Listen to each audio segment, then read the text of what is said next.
नमस्कार, संघर्ष वृत्तवाहिनीमध्ये आपलं स्वागत। घेऊया ठाणे आणि आसपासच्या परिसरामधील घडणाऱ्या महत्त्वाच्या घडामोडींचा आढावा। आध्यात्मिक समन्वय आघाडी ठाणे शहर व भारतीय जनता पार्टी यांच्या वतीने होमात्मक लघुरुद्र अनुष्ठानाचं आयोजन करण्यात आलं असून शिवभक्तांनी मोठ्या प्रमाणामध्ये येथे उपस्थित राहून महाशिवरात्री साजरी केली। सर्वत्र महाशिवरात्रीचा उत्सव हा मोठ्या उत्साहाने आणि भक्तिभावाने साजरा होतोय। अनेक जण या दिवशी भगवान शिवशंकराच्या मंदिरामध्ये जाऊन पूजा करत असल्याचं चित्र पाहायला मिळालं। सर्व भगवान शिवशंकराच्या मंदिरामध्ये प्रचंड अशी भाविकांची गर्दी उसळलेली आज पाहायला मिळाली। या दिवशी भगवान शिवशंकराची पूजा करणं हे अत्यंत शुभ असं मानलं जात असल्यामुळे अनेक भाविक मंदिरामध्ये जाऊन भगवान शिवशंकराची पूजा करून दर्शनाचा लाभ घेत आहेत। याच पार्श्वभूमीवरती आध्यात्मिक समन्वय आघाडी ठाणे शहर भारतीय जनता पार्टी आयोजित महाशिवरात्री निमित्त होमात्मक लघुरुद्र अनुष्ठानाचं आयोजन ठाण्यातील छत्रपती शिवाजी महाराज मैदान येथे करण्यात आलं होतं। ठाण्यातील छत्रपती शिवाजी महाराज मैदानामध्ये हा होमात्मक लघुरुद्र अनुष्ठान यज्ञ सोहळा संपन्न झाला। यामध्ये 151हून अधिक जोडप्यांनी सहभाग नोंदवला। आचार्यजी आशिष कुमार यांनी यांच्या मार्गदर्शनाखाली हा होमात्मक लघुरुद्र अनुष्ठान येथे संपन्न केला। भाजपाच्या ठाणे शहर आध्यात्मिक समन्वय आघाडीच्या संयोजक अश्विनी पटवर्धन, दिलीप नाम जोशी यांच्या संयोजनाखाली हा उपक्रम येथे राबवण्यात आला। यावेळी आमदार निरंजन डावखरे यांच्या हस्ते उपस्थित मान्यवरांचा सत्कार देखील करण्यात आला। सकाळी भव्य अशी मिरवणूक काढण्यात आली। त्याचबरोबर महाकुंभ येथील पवित्र त्रिवेणी संगमातील जल देखील या ठिकाणी भाविकांच्या दर्शनासाठी ठेवण्यात आलेला आहे। त्याचबरोबर संध्याकाळी देखील धार्मिक कार्यक्रमांचं आयोजन करण्यात आल्याची माहिती भाजपाचे कोकण पदवीधर मतदारसंघाचे आमदार निरंजन डावखरे यांनी दिली। तर यावेळी भाजपा आमदार संजय केळकर यांनी आपल्या कुटुंबियासमवेत येथे उपस्थिती दर्शवली। भाजपाच्या अनेक पदाधिकाऱ्यांनी तसेच मान्यवरांनी येथे उपस्थिती लावली। अतिशय भक्तिमय वातावरणामध्ये हा होमात्मक लघुरुद्र अनुष्ठान सोहळा येथे संपन्न झाला।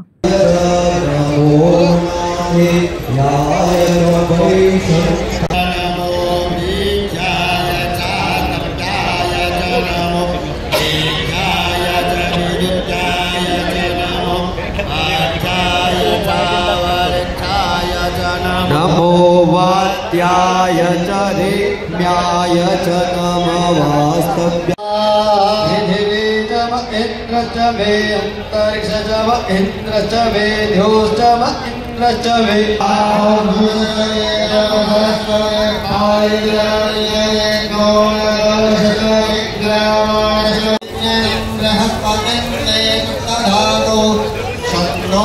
वर्षीप्रमाणे याही वर्षी आपण महाशिवरात्री निमित्त होमात्मक लघुरुद्र अभिषेक याचं आयोजन केलेलं आहे आणि आपण बघतो की दरवर्षी फार मोठ्या संख्येने भक्तगण या इकडे कोपिनेश्वरच्या दर्शनाला येत असतात।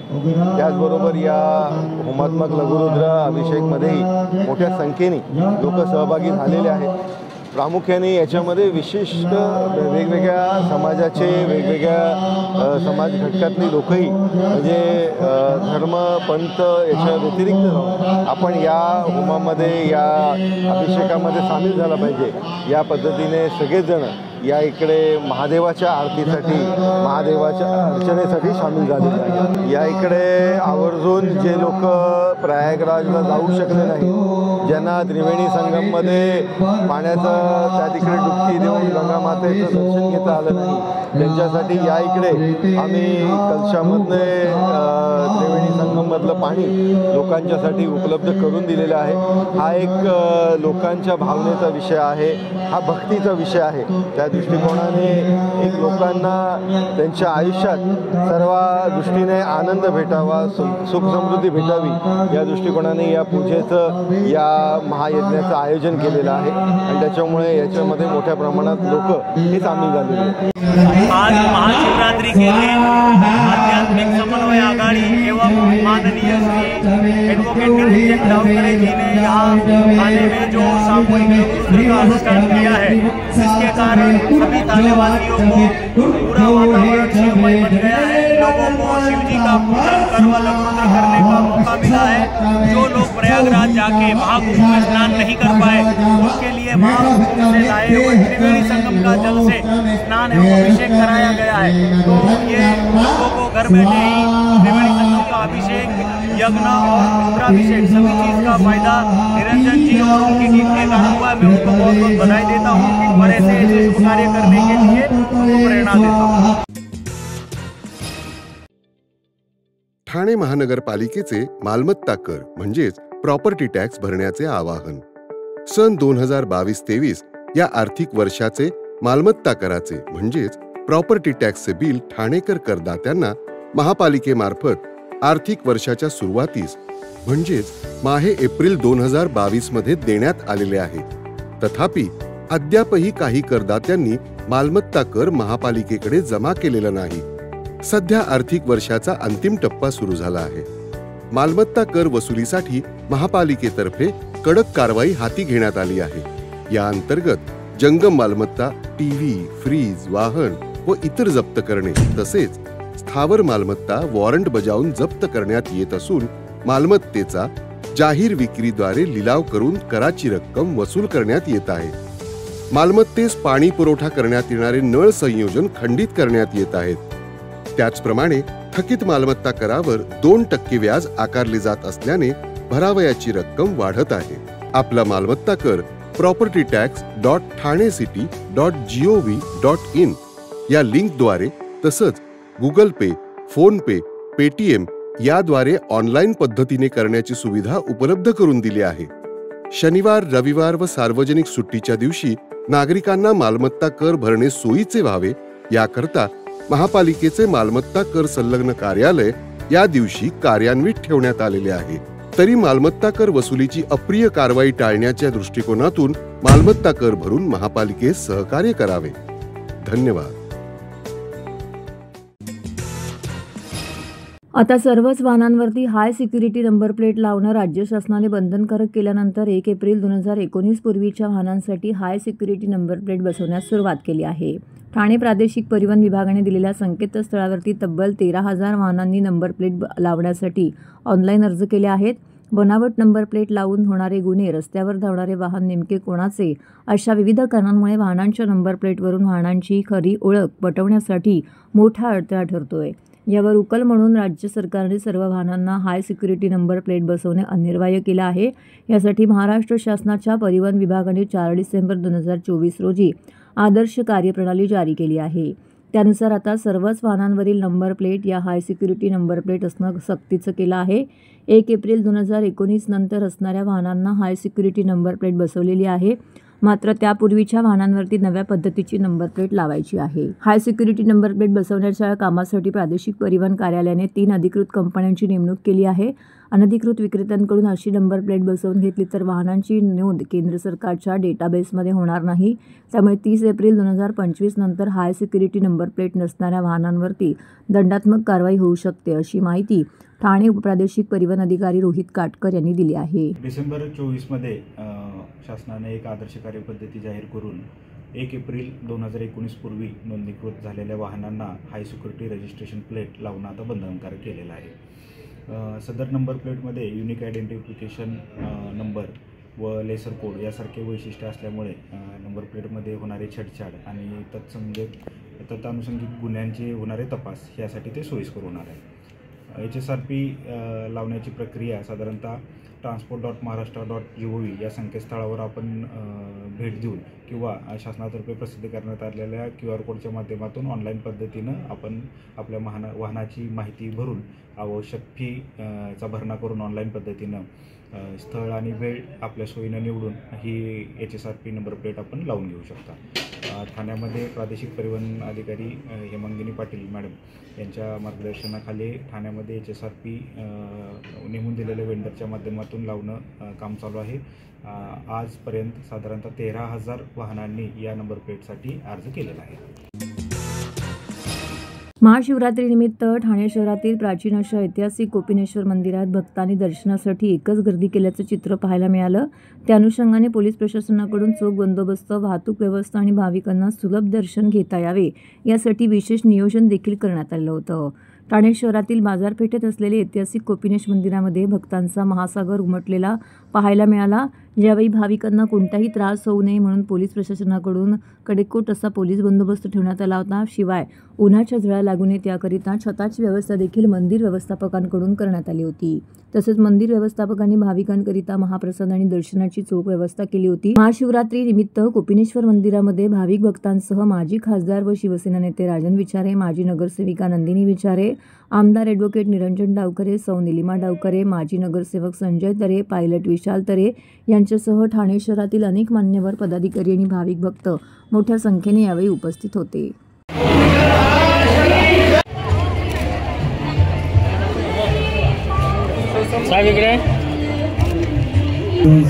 स्वागत करावं.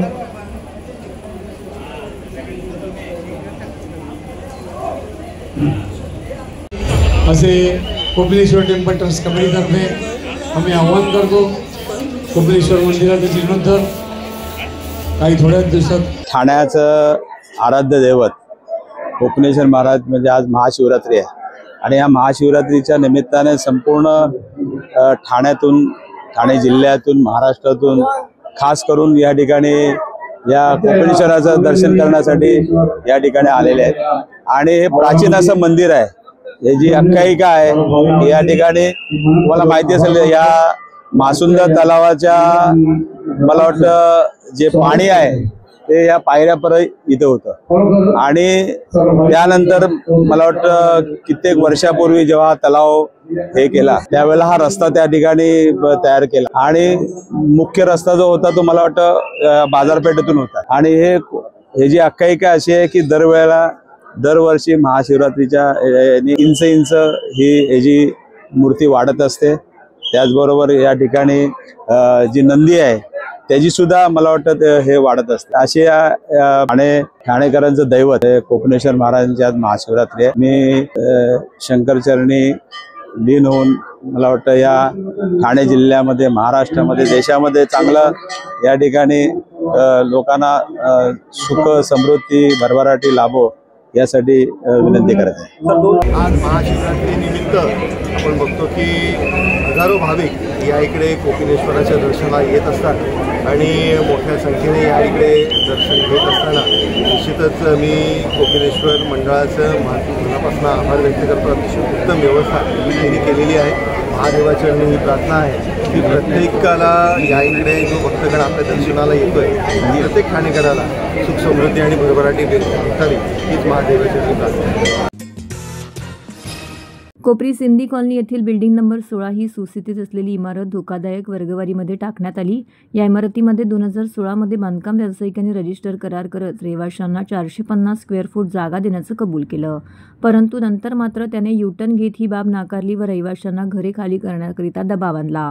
त्यातील काही रहिवाशांनी त्याची घरं खाली केली, परंतु विकासकाने ॲग्रीमेंटमध्ये दिलेले 450 स्क्वेअर फूट जागेचे वचन न पाळत जागा खाली करण्यास सांगितल्याने अनेक सभासदांनी जागा खाली करण्यास नकार दिला. असं असताना इमारत खाली करण्यासाठी ठाणे महानगरपालिकेच्या अधिकाऱ्यांना हाताशी धरून विकासकाने सदर इमारत अतिधोकादायक वर्गवारीमध्ये टाकली. तसेच खोटी स्ट्रक्चरल ऑडिट रिपोर्ट, इतर कागदपत्रे सादर करून न्यायालयामध्ये इमारत धोकादायक असल्याचं सिद्ध केलं आहे. या इमारतीवरती तोडक कारवाई होऊन रहिवासी बेघर होत असल्याने त्यांनी ठाणे काँग्रेसचे अध्यक्ष विक्रांत चव्हाण यांची भेट घेऊन त्यांच्यापुढे गाऱ्हाणं मांडलं असता ठाणे महानगरपालिका अधिकाऱ्यांची चुकीची धोरणे, चुकीचे अहवाल, विकासकाशी असलेले साटे लोटे यामुळे हक्काच्या घरातून बेघर होत असलेला सर्वसामान्य ठाणेकर नागरिक याबाबत पत्रकार परिषद घेत त्यांनी वाचा फोडली. सर्वसामान्य लोकांचे स्वप्न असं असते की त्यांना त्यांच्या हक्काचे घर मिळाले पाहिजे, परंतु इथे तर या लोकांच्या हक्काची घरं प्रशासनाला हाताशी धरून तोडण्यात येत आहेत. त्यांनी बेघर करत असल्याने त्यांनी जायचं कुठे? तसेच विकासकांनी रजिस्टर करार करून सुद्धा या नागरिकांची फसवणूक केलेली आहे. त्यामुळे काँग्रेस या सर्वसामान्य नागरिकांच्या पाठीशी असून त्यांच्या न्यायासाठी सनदशीर मार्गाने लढाई लढणार असल्याचं पत्रकार परिषदेच्या वेळी विक्रांत चव्हाण यांनी सांगितले. तुमच्या माध्यमातून मला हे मुख्यमंत्री उपमुख्यमंत्र्यांपर्यंत पोहोचवायचं आहे की तुमच्याच मतदारसंघातली जी लोक आहेत त्यांना दबावाखाली, दडपशाहीखाली घरं खाली करून, धोकादायक दाखवून, कोर्टामध्ये वाकडे तिकडे निर्णय आणून त्यांना बेघर केलं जात आहे. त्यांना बिल्डर, गुजराती, मारवाडी बिल्डर यांच्या दडपशाहीखाली हे अधिकारी त्यांना बाहेर काढतायत आणि त्यांना घरं मिळतील का नाही याची शाश्वती नाही, प्लॅन नाही मंजूर. महानगरपालिकेला कोणताही अधिकार अधिकृत इमारती तोडण्याचा नाही आहे, धोकादायक जरी असले तरी त्या सील करण्याचा अधिकार आहे. त्यांचं कर्तव्य सील करण्यापुरती आहे, पाणी आणि लाईट कापण्यापुरती आहे. पण महानगरपालिकेचे अधिकारी असं वागतात जसं काय त्यांचीच बिल्डिंग, तेच त्या बिल्डरचे हे पार्टनर असे वागतात आणि अगदी जीवावर घेऊन, मनावर घेऊन रविवारी पण फोन करतात की उद्या आम्ही तुमची बिल्डिंग तोडणार. रविवारी कुठल्याही प्रकारचा आदेश कुठल्याही प्रकारच्या सूचना देऊ शकत नाही. असं असताना जर असं होत असेल तर हे दुर्दैव आहे. आणि ते सुद्धा आमचे मराठा उपमुख्यमंत्री आमचे ठाणेकर. तर माझं त्यांना आव्हान आहे ना की तुम्ही जर म्हणता की मी हे आहे तर माझं आव्हान आहे त्यांना की तुम्ही फोडाफोडी करून राजकारण करू नका, लोकांना आपलंसं करा. सगळ्याच इमारती 73 साली झाल्यात, आमच्या इकडच्या पण झाल्यात, अख्ख्या ठाण्यातल्या झाल्यात 73 आणि अनेक ठाण्यातल्या सगळ्याच इमारतींचं मग स्ट्रक्चरल ऑडिट करा IIT मार्फत किंवा याच्या मार्फत VJTI मार्फत, आणि जेवढ्या धोकादायक आहेत त्या सगळ्या खाली करा. करणारच का? किसन नगरला 200 इमारती आहेत अनधिकृत, खाली केल्या का अजून? का नाही केल्या मग? आणि त्या अनधिकृत आहेत, ह्यांच्याच मागे का लागलात तुम्ही? चूज अँड पिक यांनी काय पाप केले मला सांगा. या लोकांनी कुठे जायचं? त्यांनी तुमच्याकडे आता करोडो रुपये पडलेत ना सगळ्यांकडे, द्या ना त्यांना प्रत्येकाने 50-50 लाख, त्यांना घरं घेऊन द्या. तो एक सेक्रेटरी आहे, याचे वडील, ते त्यांच्या वडिलांची कोटी सही मारले नोटरी, ते नव्हतेच हजर, ते वारले आता. ते पोलीस स्टेशनला कंप्लेंट दाखल का पोलीस त्याच्यावर चौकशी करत नाही? मलिदा मिळालाय का पोलिसांना? कोपरी पोलीस स्टेशन मध्ये आहे ना ते दाखल, करत नाही दबावाखाली. राजरोसपणे गुंडगिरी चालू आहे इकडे, कायद्याची पायमल्ली झाली आहे, न्यायालय विकली जात आहेत, न्यायालय खरेदी केली जात आहेत, लोकांना त्रास दिला जातोय. आधीच लोक परेशान आहेत, भ्रष्टाचार, महागाई, GST, त्याच्यात आता लोकांची घरं बघा ना. याच्यात सगळेच जातीची लोक आहेत, याच्यात सिंधी आहेत, गुजराती आहेत, मारवाडी आहेत, मराठी आहेत, सगळीच आहेत. मी मराठी म्हटलंय, मराठी टक्का, महाराष्ट्रात राहणारा मराठी टक्का. तुम्ही काय त्या गुजरातवरनं आणणारा लोक राहिला बिल्डिंग बांधायला? तुम्ही 2 BHK 3 BHK काढले, या लोकांनी जायचं कुठे? यांना यांची घरं द्यावीच काँग्रेसची मागणी आहे. माझं नाव अनिता घोलप आहे. मी 15-16च्या मध्ये आज 15 वर्ष झाले राहतीये आणि 16 नंबर आज तोडायला आलेत आणि आम्हाला कोणची नोटीस पण लावलेली नाहीये. आणि ते बोलताय की आमच्या नकाशात जेवढा आहे तेवढं आम्ही तोडणार.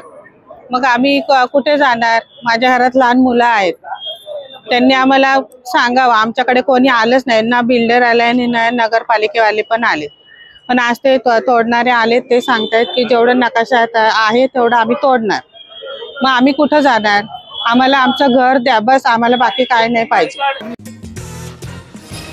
ठाणे महानगरपालिका आणि गुरु रविदास महाराज जयंती उत्सव समितीच्या वतीने या जयंती महोत्सवाचं आयोजन 28 फेब्रुवारी रोजी करण्यात आलेलं आहे. काशीनाथ घाणेकर नाट्यगृहात आयोजित करण्यात आलेल्या या महोत्सवास उपमुख्यमंत्री एकनाथ शिंदे यांच्यासह अनेक मान्यवर उपस्थित राहणार आहेत, अशी माहिती संत शिरोमणी रविदास महाराज जयंती महोत्सव समितीचे अध्यक्ष बालाजी कांबळे यांनी पत्रकार परिषदेत दिली.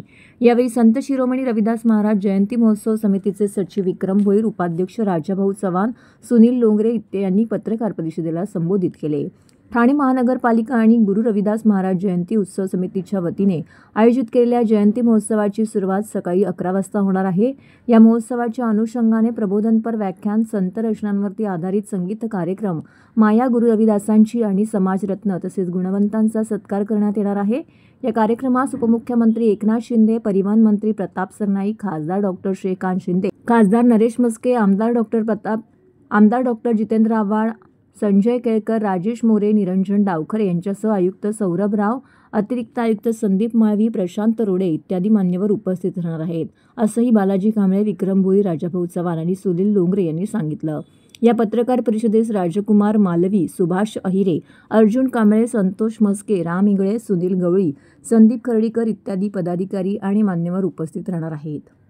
येणाऱ्या 28 तारखेला काशीनाथ घाणेकर या ठिकाणी ही जयंती साजरी होणार आहे.